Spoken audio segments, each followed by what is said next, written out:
Bom dia a todos. Dizer da nossa satisfação, conheci o Júlio Feliz hoje e eu estou efetivamente muito alegre por retornar aqui nessa cidade pela primeira vez, mas no Porto já estivemos algumas vezes, revendo nossos queridos amigos Paulo e Hassan e a Inês e o Luiz. E todos os outros queridos companheiros da AME que sempre a gente confraterniza. E a nossa satisfação de estar aqui. Eu vou tentar ser breve, porque as temáticas que eu vou falar para vocês, que vocês estão vendo, que é sobre a família, sobre o planeamento divino, e algumas coisas talvez eu me estenda um pouquinho mais à tarde, então, em virtude dessa temática tão importante. E eu gostaria de parabenizar a todos os presentes, também, e aqueles que são aqui do Vale de Cambra, por essa beleza desse filme que foi passado, realmente nos encanta, e mostrar para vocês saberem de onde é que vem esse tal de Vitória, essa tal de Samira do Brasil, que normalmente se conhece no Brasil o samba, as praias, o futebol, enfim.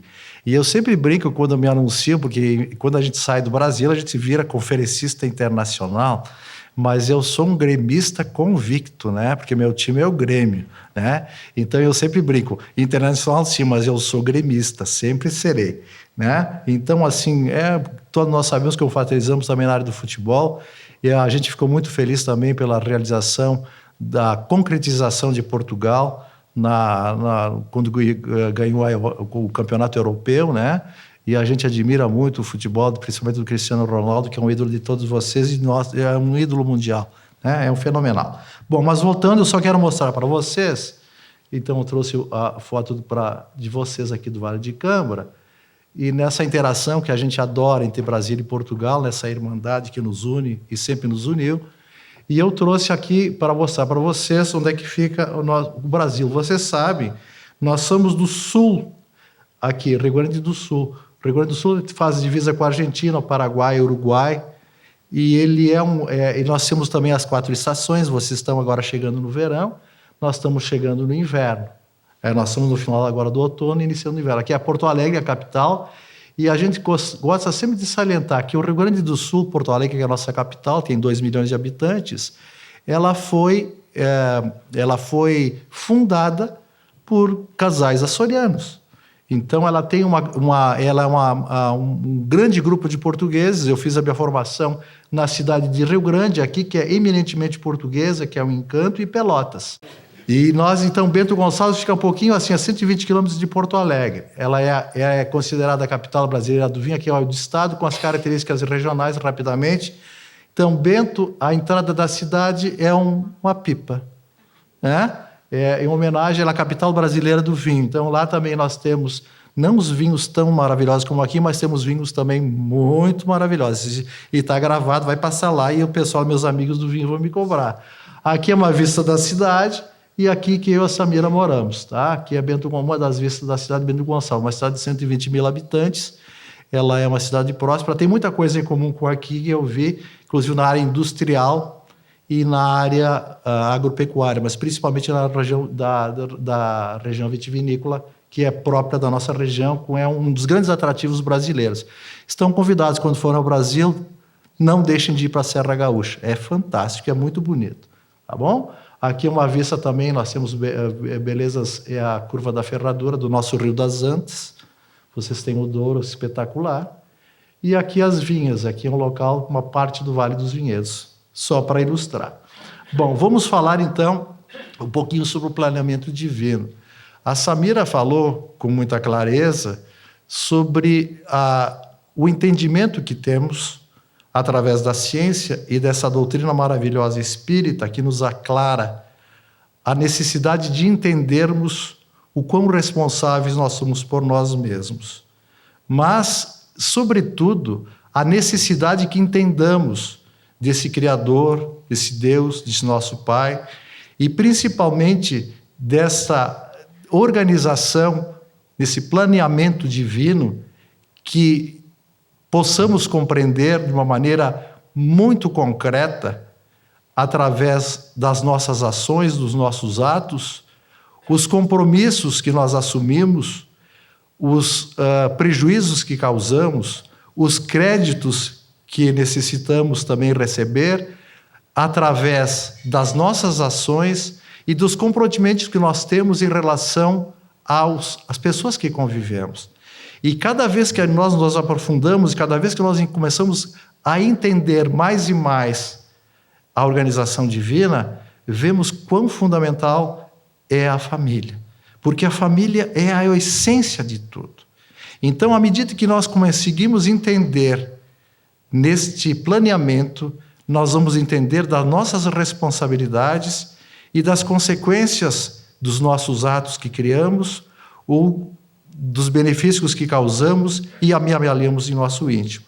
Então, para iniciar, eu queria falar nessa citação do Caminho, Verdade e Vida, que é uma psicografia de Chico Xavier, nosso Emmanuel, mentor de Chico Xavier, que ele nos traz educação no lar. E por que eu quero falar isso também? Só fazendo parênteses antes de ler isso para vocês. Porque o nosso país, em termos de Europa, ele é muito jovem ainda. Foi descoberto por Cabral há 500 e pouco, há 5 séculos. Só que com o advento, né, do tempo, atualmente, todos os países estão se assemelhando. Nós temos todos os recursos tecnológicos e, através do avanço da modernidade, com os recursos inerentes a todos os povos, estão espalhados. Então, o problema da família, as complexidades dos interrelacionamentos são iguais, acredito eu, aqui em Portugal, e no Brasil, como em qualquer lugar. E na educação, que nós estamos vendo tantas vaciladas ultimamente, vem das falhas, do esfacelamento, muitas vezes, do núcleo familiar, nessas alterações que se processaram com o passar dos tempos. Motivados, muitas vezes, não por nós, mas pela indução coletiva que nos leva a tomar atitudes não próprias, não condizentes, muitas vezes, com os nossos desejos. Essas reflexões nós temos que fazer. E vemos também que houve uma alteração muito profunda em relação às famílias na natalidade das crianças. Eu vou abordar um pouquinho mais hoje à tarde sobre isso. Por quê? Porque o núcleo, ou a faixa etária em que a natalidade está mais premente, ela está sendo muito precoce e muitas vezes não planeada e vem de uma maneira, muitas vezes, sem aquele planeamento próprio. E isso, pelo menos, eu tenho visto frequentemente no Brasil. E aí, Emmanuel nos traz esse alerta. Ele diz: preconiza-se na atualidade do mundo uma educação pela liberdade plena dos instintos do homem, olvidando-se pouco a pouco os antigos ensinamentos quanto à formação de caráter no lar. A coletividade, porém, cedo ou tarde será compelida a reajustar os seus propósitos. E continua Emmanuel: os pais humanos têm de ser os primeiros mentores da criatura.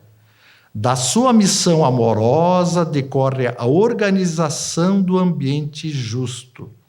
Meios corrompidos significam maus pais, entre os que, a peso de longos sacrifícios, conseguem manter na invigilância coletiva a segurança possível contra a desordem ameaçadora. E continua Emmanuel: a tarefa doméstica nunca será uma válvula para gozos improdutivos, porque constitui trabalho e cooperação com Deus.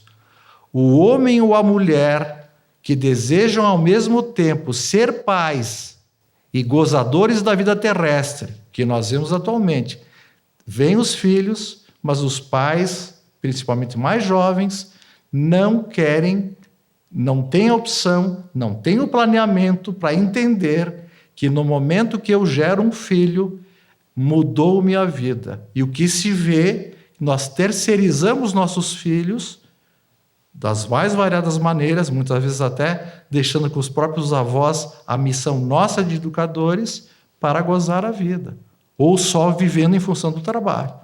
Então esse é um alerta.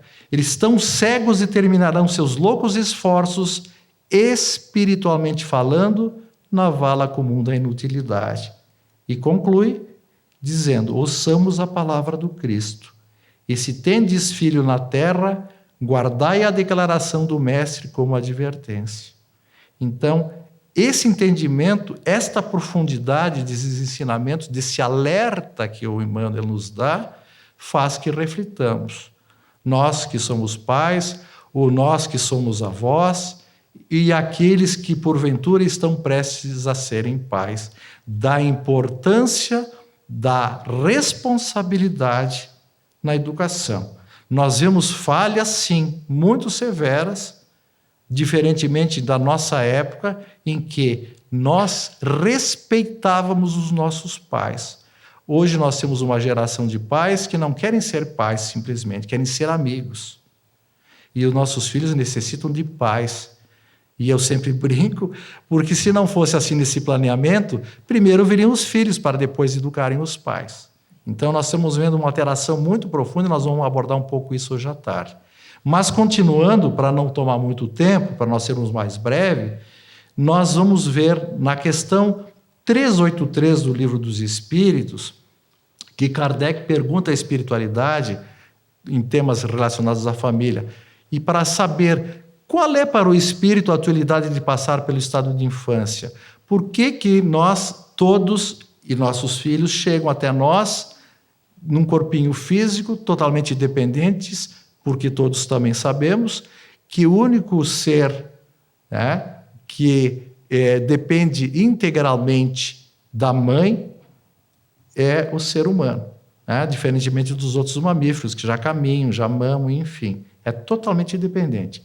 E aí a resposta da espiritualidade.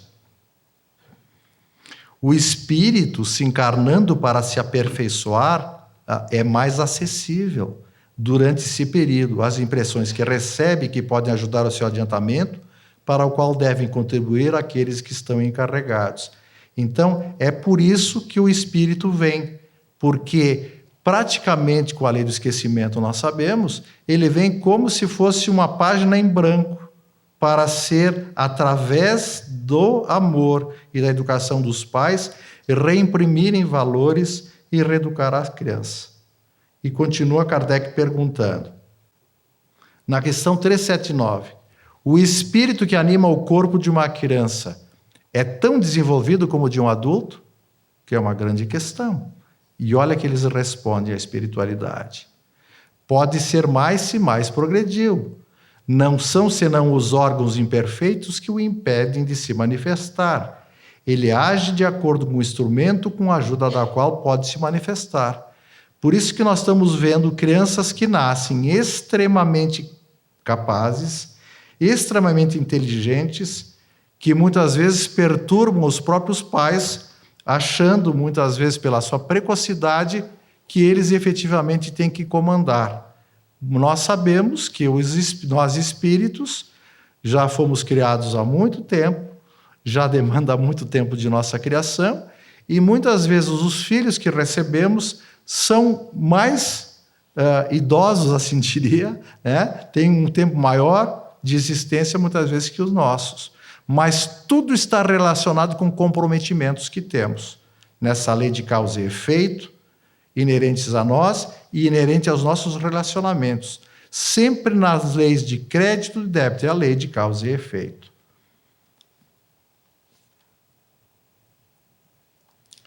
Outra pergunta que Kardec faz com relação à família. Na questão 582, pode-se considerar a paternidade como uma missão? E eles nos respondem, uma resposta um pouco longa, mas muito objetiva e concreta. Eles dizem, Deus colocou o filho sob a tutela dos pais, para que estes o dirijam no caminho do bem, e facilitou a sua tarefa, dando-lhe uma organização frágil e delicada, que o torna acessível a todas as impressões. Mas há os que se ocupam mais em endireitar as árvores do seu jardim e as fazer produzir muitos e bons frutos que endireitar o caráter do seu filho. Se este sucumbe por sua falta, carregarão a pena e os sofrimentos do filho na vida futura. Recairão sobre eles porque não fizeram o que dependia deles para seu adiantamento no caminho do bem. E na questão 583, ele diz assim, para finalizar a última questão do Livro dos Espíritos, para comentar com os senhores. Se uma criança se torna má, malgrado os desvelos dos seus pais, a dedicação, enfim, todo o envolvimento, estes são responsáveis? E a resposta, não. Porém, quanto mais as disposições das crianças são más, mais é penosa a tarefa. Isso são todos os grifos meus. E maior será o mérito se eles conseguirem desviá-la do mau caminho.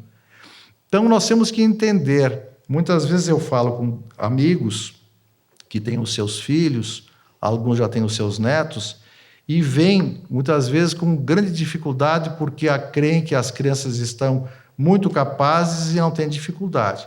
Como os nossos pais tiveram a plena capacidade para nos educar, evidentemente que os pais atuais têm a plena condição de educar. Só que nós não disponibilizamos mais de tempo para nossos filhos. Esse é o grande alerta que eu li a primeira citação do Emmanuel, que nós muitas vezes, ou esses pais muitas vezes, não querem exercer a dedicação necessária.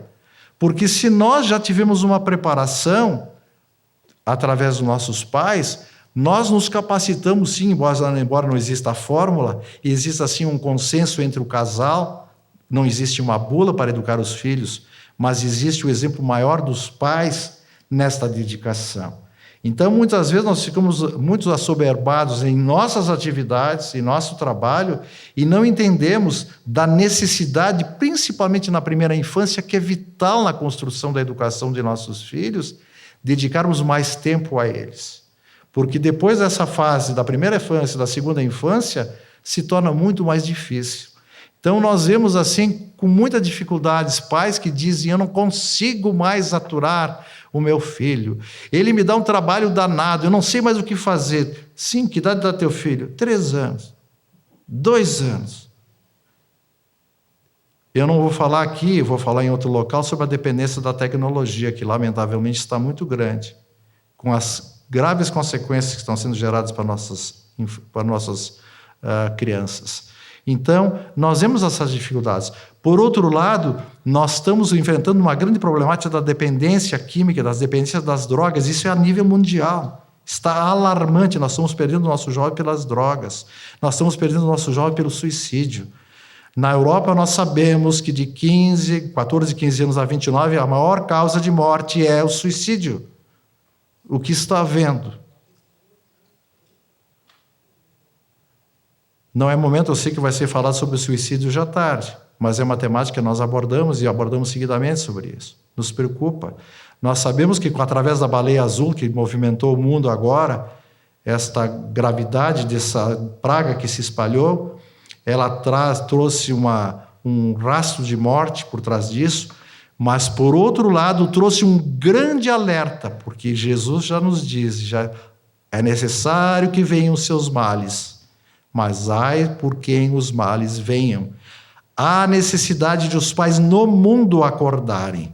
Nós estamos perdendo nossos filhos não mais nos acidentes, nós estamos perdendo nossos filhos nos quartos de nossos lares. Então, esse alerta tem que ser dado.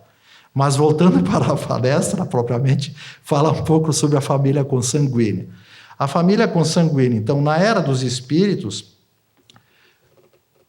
Francisco Xavier e Curando dos Pires, na realidade o irmão Saulo que nos traz essa citação, ele diz: as famílias são aglomerados de espíritos afins que estabelecem nas encarnações sucessivas a linha da hereditariedade biológica.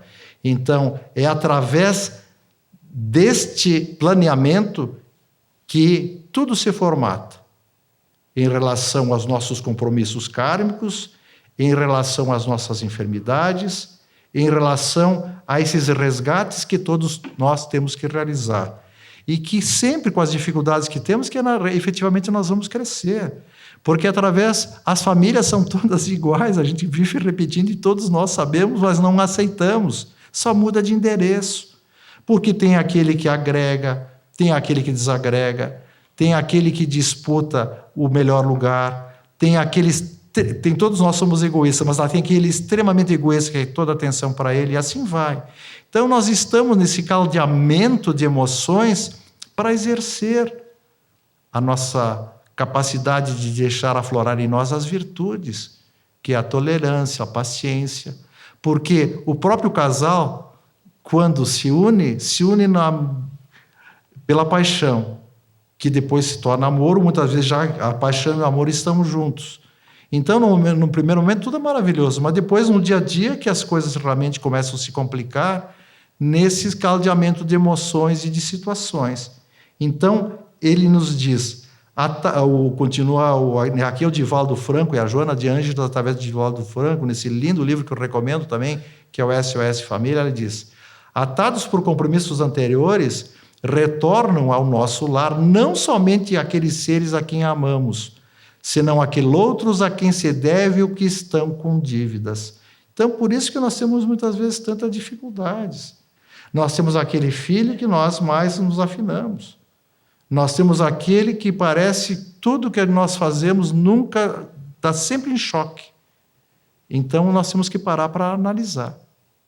Porque nós vamos também ter que pensar, se não é desta vida, pelas falhas educacionais que nós estamos agravando e que muitas vezes nós culpamos todo o passado.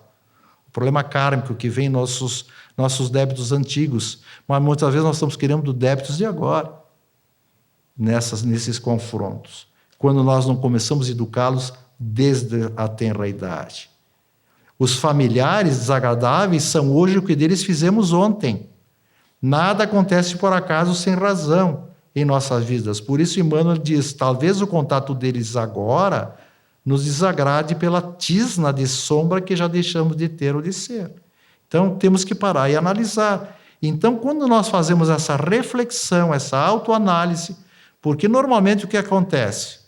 Nós somos muito rápidos em dizer, não, isso não é problema meu, a mulher, normalmente sempre a mulher que foi o grande esteio do lar. Nós sabemos disso. E a ela é delegada sempre uma maior responsabilidade. Então os problemas nunca são nossos, são sempre dos outros, mas os problemas são de todos nós. Porque todos nós, como pai, como mãe, como filho, temos direitos, mas temos deveres. E o que nós vemos hoje é que todo mundo só quer direito. Então, se nós não cedermos, nós nunca vamos avançar, nós nunca vamos conciliar, nós nunca vamos ser felizes e tornar o nosso lar feliz. E essa é a sabedoria. A Samira colocou muito bem. Eu me agrido ou eu me agrado. E é esse comando que eu vou dar para as minhas células. E também naquelas pessoas com quem eu convivo. Seja no lar, seja no trabalho, seja na vida social, seja na casa espírita, onde for. Qualquer templo religioso, é assim que funciona. Porque a família consanguínea, a família de carne, ela é o centro essencial dos nossos reflexos. Os reflexos agradáveis ou desagradáveis que o pretérito nos devolve, com certeza. Porque todos nós gostaríamos de só crédito, mas não adianta, nós temos débitos. Nós estamos no melhor momento reencarnatório, como a Samira frisou. Graças a Deus, todos nós estamos no melhor momento reencarnatório. Mas, no passado, infelizmente, cometemos desatinos, acertos e desatinos. E as consequências vêm, porque nós beneficiamos ou prejudicamos. E as cobranças tardam. Então, a sabedoria nos faz, à medida que nós entendemos e nos transformamos, de procurar planear nosso futuro para ter mais créditos que débitos. Esse é o objetivo maior com esse entendimento. Porque os filhos são companheiros que nos retomam o convívio, quase sempre para se reajustarem conosco aos imperativos da lei divina, necessitado quantos nós mesmos de provas e ensinamentos para o trabalho da regeneração desejada. E aí aquilo que eu falei, quando os filhos são rebeldes, o que nós temos que fazer? Chico, a psicografia também de Chico Xavier, Emmanuel no livro Consolador, diz: continue movimentando todos os processos de amor, de energia. O amor é uma energia, não é condescendência, não é ser duro, é ser firme, é ser enérgico. Jesus disse, o sim, sim, não, não. Quem educa tem responsabilidades. E essa responsabilidade e a criança cobra, eu sou pediatra, e nós sabemos, a criança cobra isso. Quem é pai e mãe sabe disso. E à medida que hoje os pais não fazem, e eu brinco, os pais não fazem e recuam. Por isso que nós vemos nos lares as crianças tomando conta. Quando não os animais, que eu vou falar um pouquinho já tarde sobre isso. Que eles que mandam em casa. Então nós somos atrás dos animais hoje em dia. E a orientação é fundamental, porque nós nascemos antes, nós nos preparamos antes, nós que temos a capacidade e a responsabilidade para orientá-los, para direcioná-los. Nós os amamos. Então, hoje não se vê mais os pais dizerem não sabem dizer não, parece que caiu fora esse termo, não. É o que eu mais ouvia. E falam assim, não, hoje em dia porque as crianças são muito ativas. São, porque não tem espaço, estão confinadas. Não tem espaço. Eu, graças a Deus, sempre tive casa com pátio, enfim, né? Mas a gente fazia horrores dentro de casa e minha mãe dizia, não mexa lá, e a gente passava para não... E a gente era não. E nos fez menores, não nos fez responsáveis como a maioria de nossa geração o é. Não é assim? Porque nós respeitávamos nossos pais. Hoje nós queremos que eles nos amem. Mas para amar precisa respeitar. Então eu trato como um amigo, mas não me respeita. Amigo é amigo. Amigo a gente tem companheiro para festa, para tudo. Pai é diferente. É muito maior. Então, sem descontinuidade da dedicação e do sacrifício. É importante. E é um sacrifício entre aspas. Aí que nós começamos a valorizar o que os nossos pais fizeram por nós. É um trabalho, uma responsabilidade nossa. E não é sacrifício. Só que tem que haver dedicação. Confiem e compreendam a manifestação da providência divina para o esclarecimento dos filhos incorregíveis que deverão chegar através das dores e provas, de modo a semear-lhes o campo da compreensão e do sentimento. E a ele foi perguntado, o que o senhor ensinaria a um filho para que ele pudesse vencer espiritualmente na vida? E olha o que o Chico falou. Isso está no livro Entender Conversando. Ele diz assim, primeiro, respeito à existência de Deus, respeito à justiça, amor ao trabalho, e que ele não seria e não será melhor do que os filhos dos outros. Veja a sabedoria. Muitos pais são infelizes com seus filhos. Mas por que são infelizes? Porque não lhe combateram desde o princípio o quê? As más tendências. Tem que fazer a leitura. Quem tem mais que um filho sabe. Cada um todos nós temos semelhanças, porque nós estamos nos lares que nós temos semelhanças. Mas todos têm a sua distinção, a sua diferença. Tem que ter um olhar diferente. Tem aquele que temos que segurar, tem aquele que tem que empurrar. Tem aquele que os dois têm que segurar, tem os dois têm que empurrar. É assim. As tendências. Vamos fazendo a leitura. Deixaram que nele desenvolvesse o que? Os germes do orgulho, do egoísmo e da vaidade. E vai produzindo o quê? A secura no coração.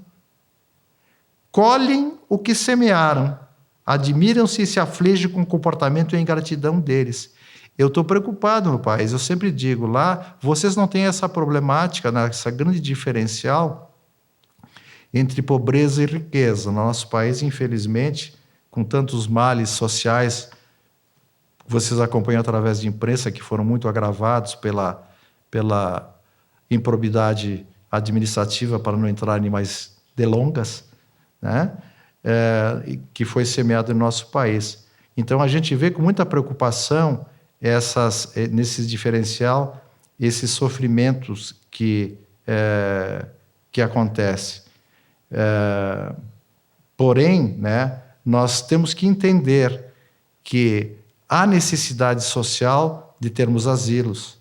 E na nossa região, nós estamos vendo com muita tristeza pessoas ainda com idade avançada, mas altamente capacitadas, serem despejadas por seus filhos por não terem mais tempo para cuidar de seus pais. E nós sabemos a responsabilidade de nós cristãos de honrar pai e mãe. Então, nos preocupa muito isso. Eu acho que há uma necessidade, sim, daqueles que não têm mais família, têm que ser amparados. E essa é a função do Estado e a função de todos nós como cidadãos, mas não de nos livrarmos deles. Pontos perigosos para os pais. Quanto tempo eu tenho ainda? Uns 10 minutos, obrigado, Albert. Para mim é 10, tu fala é 20. Pontos perigosos para os pais, só para quase concluir então. Primeiro, desconsiderar a importância do exemplo. Criança só faz o que nós fazemos, é o exemplo. Porque não é só eu mostrar, eu tenho que ser. Porque se eu disser uma coisa, é aquele velho papo, eu achei que pouca gente fuma agora, né? Não sei como é que está aqui. Eu fumo e quero que meu filho não fume, eu bebo e quero que meu filho não beba. É o exemplo. Então, criança é o exemplo. Nós adultos é diferente. Eu posso falar o que eu quiser aqui para vocês, cada um tem a sua tomada de consciência, e nós só mudamos à medida que nós entendemos, nós compreendemos, e aí nós nos transformamos. Não existe outra maneira. Adulto só se transforma com o conhecimento. Por isso que eu sempre brinco, seriamente, que espírita é o cristão que estuda. Por que o espírita estuda tanto? Porque através do estudo nós vamos entendendo. É lógico, é racional. E não tem, é isso aí. Mais que a ciência evolui, mais nós entendemos Jesus. Está tudo no Evangelho. A ciência está engatinhando ainda, a ciência terrena. E cada vez ela vai demonstrando isso que a Samira salientou, que está no Evangelho do Cristo. Então nós vamos entendendo, aí a fé se robustece, ela nos motiva, e através de cada vez mais entendimento, faz com que nós mudemos o nosso direcionamento e entendamos as nossas dificuldades. Não respeitar a individualidade, isso é muito comum também, porque quer queira, quer não, muitas vezes a gente quer impor os nossos valores, nosso sentido de vida, e assim é normal nos nossos relacionamentos, não é assim no dia a dia, marido e mulher. Então a gente quer impor, e com os filhos também a gente faz. Tem que saber respeitar a individualidade, mas sempre naquela lei, direitos e deveres. Fugir de ajudá-lo na formação do caráter. Que nós vemos isso, nós temos compromisso para tudo, não temos tempo para nossos filhos. E quantos se lamentam depois? Meu filho está na droga. Eu tenho amigos que choram, mas no momento que a criança precisava, não estava junto.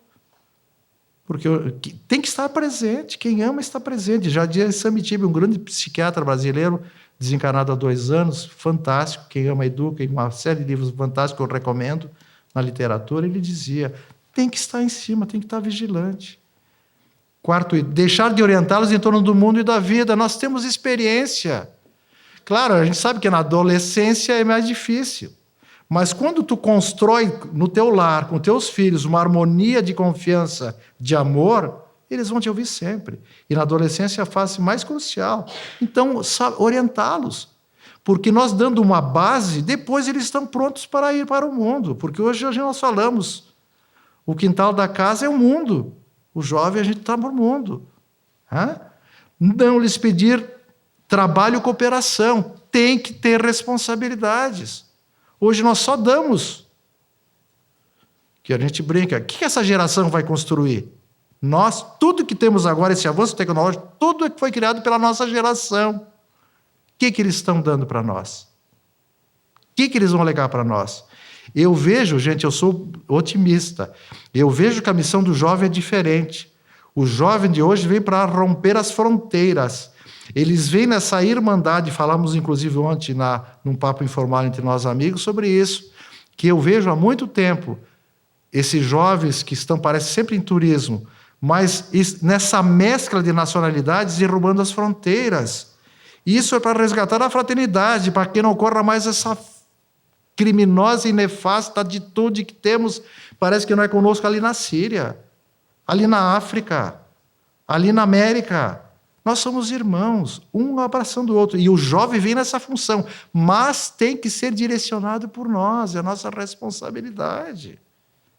Eles vêm para confraternizar, eles vêm para partilhar. Mas há necessidade de trabalho e cooperação para que eles também executem a sua tarefa e não se percam. Por que o jovem está... Qual é o objetivo? Por que está se suicidando tanto? Temos que parar para ver. Não é a culpa do outro. Todos nós temos que fazer uma meia-culpa.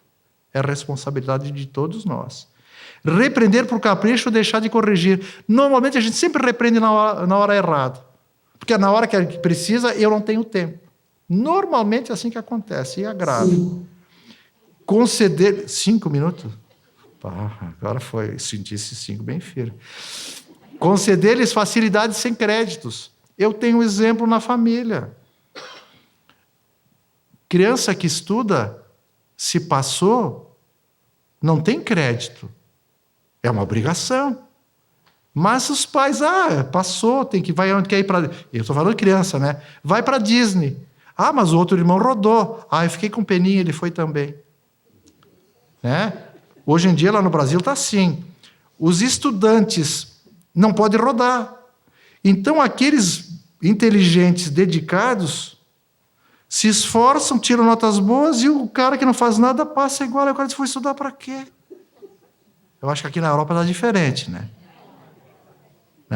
Então, claro, nós sabemos que quem não ralar, quem não estudar, não consegue nada. Em qualquer profissão. Outra coisa, não ajudá-los na independência. Nós temos que criar maneiras de que eles voem. Nós temos que ensiná-los a voar. O caminhar firme com as pernas deles. Hoje em dia a gente vê, eu sei que começou aqui e lá, cada vez mais os nossos jovens não querem sair de casa, porque tem tudo. Levam a namorada, moram juntos, aí vai indo. O pai sustenta, dá carro, dá tudo. Né? Não, cada um, chega um momento, vai voar sozinho. Claro, o filho é filho, a gente vai ajudar sempre. Mas tem que ter limites. E esses limites estão faltando. Responsabilidade nossa. Desinteressar-se dos seus estudos. Tem que estar vigilante. Quem pai vigilante sabe como construir realmente um futuro brilhante para os seus filhos. E uma coisa que é um agravante, que lamentavelmente todos nós temos, é cultivar as preferências. Nós todos temos pela lei de afinidade, não adianta. Tem aquela filha que não adianta, ela é muito parecida comigo, eu tenho mais afinidade. Mas não quer dizer que eu não ame meu filho. Então, essas preferências, porque quem aqui não foi filho, com exceção dos filhos únicos, que aí não brigava com ele mesmo, né? Mas quem teve mais, eu tenho 2 irmãs. Graças a Deus, nunca teve problema, eu sempre dizia lá em casa, porque eu nunca me grilei, nunca fiquei preocupado, porque eu dizia assim, eu estabelecia um critério justo, eu dizia, minha irmã mais velha é mulher, então ela tem preferência porque ela é a primogênita. Eu sou o segundo, homem, então era um homem na família. E minha caçula, que também é pediatra, mulher, então caçula. Todos tinham, então, né, desde o caçula, que geralmente o caçulinha mais protegido, mas o primogênito tinha só... então eu dizia para a mãe assim, olha mãe, teu filho mais bonito, teu isso, aquilo. Tinha que ser, né, era o único, né, o teu melhor isso, o teu melhor aquilo, então a gente vai levando. Mas isso é sabedoria, né, para a gente levar também da gente como filho. Mas é fundamental as preferências, que a gente não as tenha, que a gente saiba. É difícil, nós todos sabemos, nós temos os nossos melhores amigos, nós temos os filhos que a gente mais afina, mas não porque isso cria. E quem já teve mais irmãos e que existe uma preferência muito, a gente vê quantos conflitos que foram criados e são criados. Eu então vou acelerar. O comportamento do jovem no lar, aqui eu queria abordar também, mas aqui eu acho que jovens tem poucos, né? Que também não é só compromisso de nós pais, os jovens também têm que agir com compreensão também, com os objetivos maiores dos seus, não só direitos, mas sim os seus deveres. Então, os jovens também aqui eu queria citar, que também devem procurar compreender os seus pais, tem que se esforçar por manter os relacionamentos fraternos, respeitar os gostos, ponto de vista, saber que quem manda no lar é o pai e a mãe, né? Isso é fundamental, porque os direitos são de todos. E para um bom entendimento, então, tem que haver o diálogo, tem que haver a tolerância, né? E tem que haver a compreensão. Grande ajuda, já quase finalizando, Lourdes, para tu não me dar o cartão vermelho. Então, a gente recomenda o Evangelho no lar. Isso serve para qualquer segmento religioso, obras que auxiliam, obras do bem. Mas a infância e a adolescência são as melhores fases para a semeadura evangélica. A maioria diz assim, não, eu não vou falar nada, depois quando ele crescer ele vai decidir o que ele quer ser. Se não está plantado, não vai ser nada. Por isso que está essa situação também. Nós vemos isso, cada vez mais as pessoas se afastam da igreja. Nós praticamente éramos impostos pelos nossos pais e graças a Deus fomos. Eu sempre brinco, graças a Deus, que a minha família toda é católica, eu disse, graças a Deus que minha família, eu sou cristão, só me tornei espírita porque amplia, mas eu continuo sendo cristão, gente, né? Com conhecimento. O evangelho em nossa evolução espiritual é semelhante ao sol na sustentação de nossa vida física, porque ele traz os valores morais, gente. Eles preenchem o nosso vazio interior. É através do Evangelho do Cristo. Ao menos uma vez por semana, realizar o estudo do Evangelho no lar. Quem faz o Evangelho no lar? Eu sou do tempo com a minha mãe, a gente rezava o terço. Depois a gente lê o Evangelho. São mensagens que só nos acalentam e só nos beneficiam. Beneficiam o nosso lar, a nossa residência toda, se nós moramos num edifício toda, ela nos plenifica. O lar é a nossa primeira escola, é fundamental, é ali que nós somos educados. Né? O professor, ele nos instrui, também reforça isso. Depois vamos falar um pouquinho sobre os valores tangíveis e intangíveis. Então, dessa maneira, nós vamos fazer com que os nossos filhos realmente sejam direcionados nesse trabalho do bem, né? Nessas fofuras que a gente traz. E o Chico nos diz assim, já estou terminando, Lourdes, fica tranquila, relaxa que eu já estou terminando. Sempre acreditei que sem estudo e disciplina em trabalho e responsabilidade é impossível construir um futuro melhor. Não tem maneira, gente. Não tem maneira. E André Luiz nos diz, é no seio da família que se trava a batalha definitiva da libertação espiritual. Na sua intimidade se plasmam novos hábitos, se abrem novos horizontes do futuro, através do amor e da dor, em que o espírito se agiganta e se supera, candidatando-se a novas tarefas.